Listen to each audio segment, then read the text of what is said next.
siz o'zbeklarni bir millat deb bilasizmi? Lekin nega xivalik o'zbek o'z ajdodlari bilan faxrlansa, buxorolik o'zbek madrasalar soni bilan maqtanadi? Qo'qonlik o'zbek esa o'zining o'troqligini ustun ko'radi.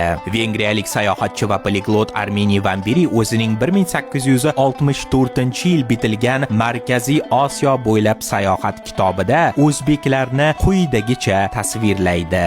O'zbeklar asosan o'troq va dehqonchilik bilan shug'ullanuvchi xalqdir. O'zbeklar asosan 32 ta katta urug'lardan iborat. Lahjasi, urf-odati, yuz tuzilishi har xil bo'lsa-da, xivalik, qo'qonlik, yorkantlik o'zbeklarning nafaqat bir millat, balki bir urug'ga mansubligini anglab yetdim. Ko'rdimki, ko'pchilik qabila vakillari Xivada yashaydi. Xivalik o'zbeklar esa o'zlarining qadimiy o'zbek millati bilan faxrlanadilar.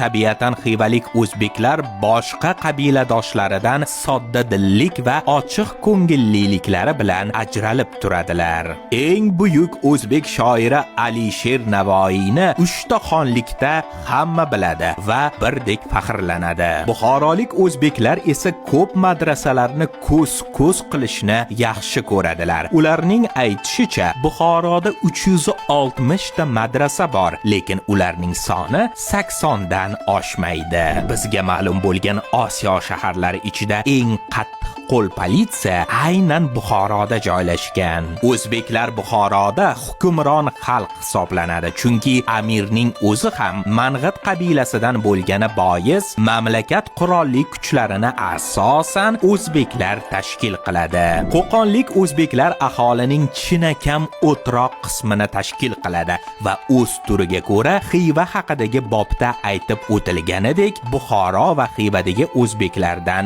farq qiladi. Turkistonda bir necha asrlar davomida o'zbeklar hukmron xalq bo'lgani sababli O'rta Osiyoda turli xil yuz xususiyatlarini ko'rish odatiy holdir, deb yozadi Armeniy Van Beri.